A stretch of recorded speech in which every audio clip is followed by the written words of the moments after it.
This is Roger, and if you've been on TikTok, you'd have for sure seen him before. And in this video, I'll be telling y'all the story of Roger. But before we go any further, I'd like y'all to just leave a quick like on the video, sub up, and in the comments, leave RIP Roger. Now without further ado, let's go. So the question going around is, what killed Roger? Why did he die? Well, to put it short, Roger killed himself. I know, shocking to hear, but it sounds worse than it actually is. You see, the thing is, Roger didn't have a choice. He was forced to die. He was brainwashed. Well, if you think that's shocking, just continue listening. And I'm not gonna lie, y'all might not believe me, but what actually killed Roger was the Death Note. Man, this shit is not real. These shows are not real. Not real. Not real. Listen, I understand it sounds way too far-fetched to believe, but I'm telling you the truth. The Death Note really does exist. If you're not familiar with the Death Note, this book right here is the world's best ever murder weapon. It's a book that can kill anybody, anywhere, without leaving a single trace. And all you need is their name and their face. Now the question you might be asking next, okay, let's say I believe the Death Note's real. Who would go out of their way just to kill a little ass chicken? Well, thanks to some very important information from some of our top agents, I can answer that too. So the report says, because of how fast Roger has died after sending a message in response to his videos, and after playing the Death Note game for over 5 hours straight, I am more than qualified to tell you that the mastermind is... Their name is Kenneth, and they put him into an electric chair! Yeah, the murderer is Kenneth. And if you don't know who Kenneth is, he's an anime content creator. Honestly, he's pretty lame, so I wouldn't be surprised if you didn't know who he was. But the reason he murdered Roger was because of what happened in Streamer University. It was Streamer University's prom night, and Kenneth has absolutely no game at all. Not surprising, of course. But he decides to ask out his ex. Yes, you heard me correctly. His ex to prom. Simply because he couldn't pull any bitches. Out here looking like Prime Rock Lee. Like I am a loser and I will always be a loser. Try! So when he asked out his ex, he made it into a video. You go to streamer prom with me. So look, all you gotta do for yes is dunk the ball. You feel me? Mm-hmm. If you wanna go with me. You just gotta dunk the ball, that's all you gotta do. So if I make it in, that means yes? Yeah. Does that count? As a no? And obviously, he got rejected. And in the comments of that video, my boy Roger had to let him know that he had absolutely no game at all. He didn't just stop there either, he had to troll him and everything. And this was Kenneth's final straw. This is what prompted him to finally end Roger. But before y'all cook Kenneth, just remember, every supervillain has their reason. Obito wanted to go for minor. Blackbeard wanted freedom. And Frieza's descended for the love of the game.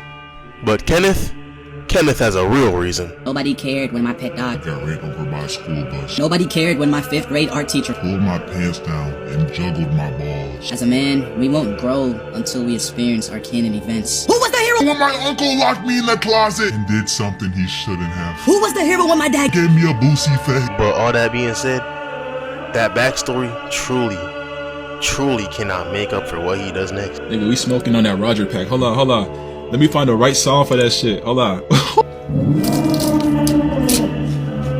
But, ladies and gentlemen, don't worry. There is an upside to this story. You see, Kenneth got so cocky, so arrogant, so involved in his own power, that he decided to challenge the world.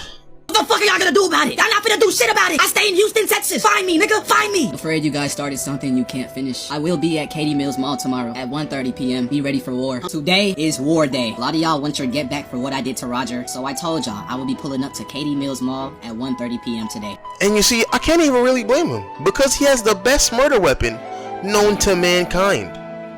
But he was not ready for them YNs. Them niggas beat his ass and ran his pocket.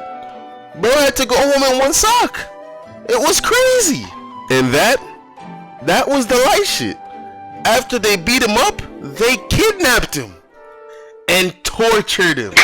And that was the day Kenneth learned not to mess with them YNs. After that, he just burned the Death Note and apologized, cause he knew he was not finna beat all these YNs. And I'd like to say the story ends like this, but genuinely give up. I'm sorry. Like, deadass, I'm sorry. I'm not even the killer on some real shit, bro. If I'm gonna be honest with y'all, I'm not even the killer. There's a true mastermind behind all of this, and it's not me, bro. I was simply a chess piece working for someone else. So please, leave me alone. Stop following me around. Stop making threats. Just leave me alone. The real killer is Capri. Capri is the one you guys should be looking for. But what little do they know, man. What can I say?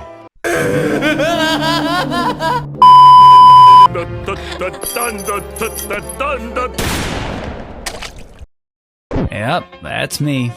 You're probably wondering how I ended up in this situation. It all started when I was born. And no, I am not trolling. It really did all start when this man was born. You see, since the day this man was brought onto the earth, there was nothing but chaos. In fact, just mere seconds after his birth, his father had to make sure to tell the doctor, please do not leak my son's DNA, or else he's gonna be cooked.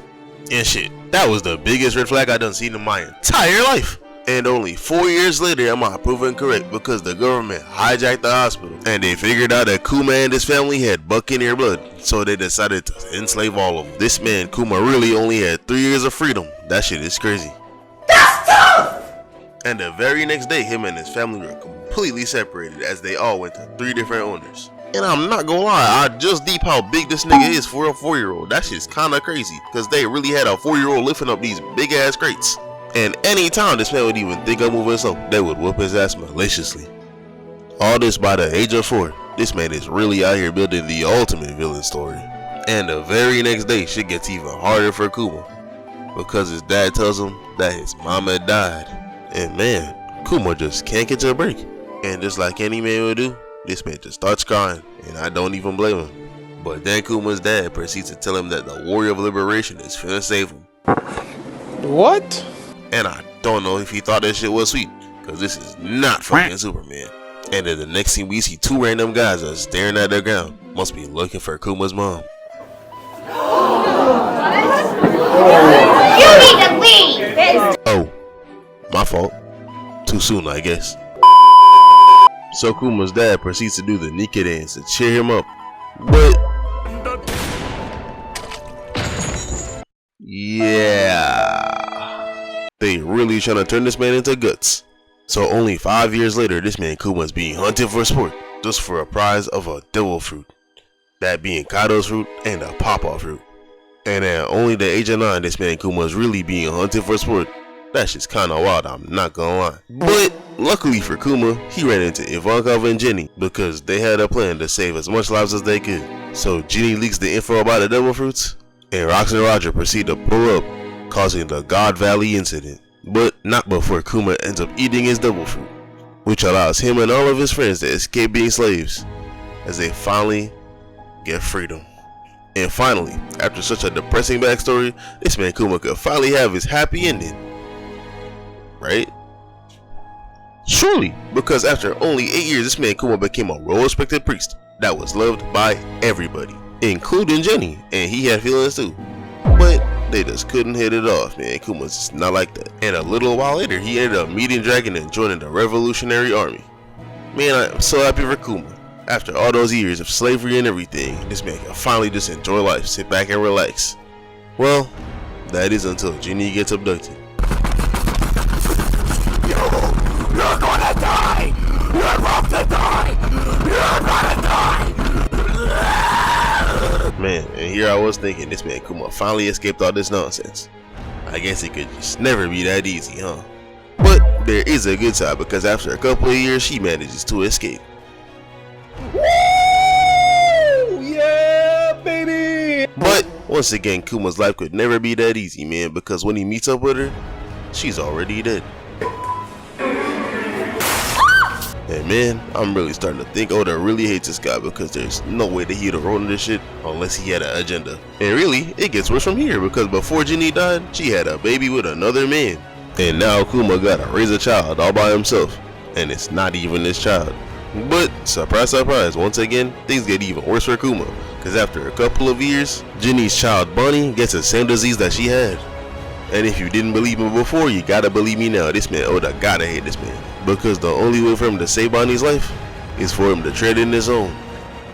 And you know Kuma didn't even think about it twice. That's just the type of guy that he is, man.